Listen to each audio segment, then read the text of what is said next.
Speaking of school, your kids will not be dusting off the bookshelves this year. That's because they've traded their library cards for this.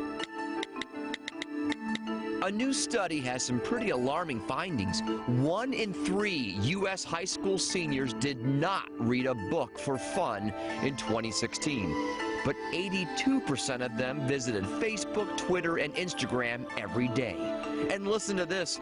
In the 1970s, 60% of 12th graders read a book, magazine, or newspaper every single day.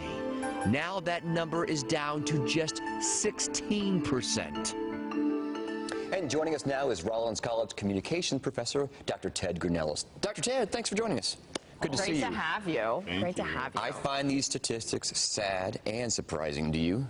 Not surprising, but sad and scary, to be honest with you. I don't have kids, but I get them when they're 18, and I see the impact every year. It gets worse and worse and worse. What are those impacts? Well, social media, we know, causes really negative mental impacts, right? Our students become more insecure, they become more anxious, they become less able to gather data, but they can't spell.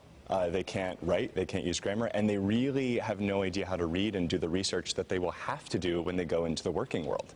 So we're seeing a real decrease in the skills that they need to get good jobs. Amy, it's job security for you and me. Right, you know what, this is what frightens me more than anything, is that what are we creating with this generation, and how do we get it back, Ted? Is there a way to try to get these kids to understand the importance of just getting a good book and reading it? I mean, the thing is that they're not a dumber generation at all. They're incredibly active and smart, but they have no sense. They want immediate gratification, right?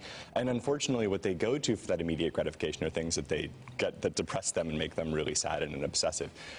But I think we really have to, as parents, as educators, force students to maybe think less about tests and more about reading and actually growing the skills that will matter, because no one's going to ask you what your SAT score is after you get to college, right? And actually, most schools are stepping away from that kind of stuff. So we need to step away from that. If you give your kids an allowance, tie the allowance to reading. If you have them have screen time, limit the screen time to a very specific amount of time, maybe reward or pull away screen time, and make that all screens. Because it doesn't really matter if you're looking at educational websites or not. Once you go past that first screen, engagement drops by 50 to 80%. It's interesting you say that. I read with a Kindle, so I'm swiping all day long, right? My wife prefers good old-fashioned books. Yeah. And the smell of them, the feel of them. Yeah. You do too? I do. I do read some electronically because I have to. Right. But honestly, it really changes the way in which you interact with that book. The best thing I was ever taught in undergraduate was write in your books, engage with the author in the books, and it completely transformed my education, completely transformed who I am, and made me go on for 4 more degrees. One of the things that really struck me in the story that we set this up with was David made the comment about a book that they read for enjoyment.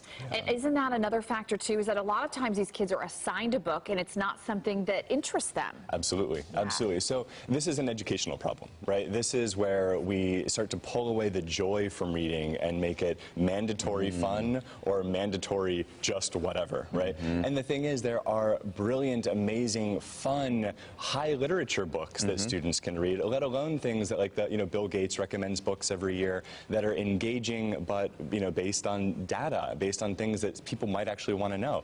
Just like documentaries on Netflix. There's great ones. Absolutely. What fun book are you reading right now? So I just got Factless, which is one of Bill Gates's recommendations, and our president just recommended it again.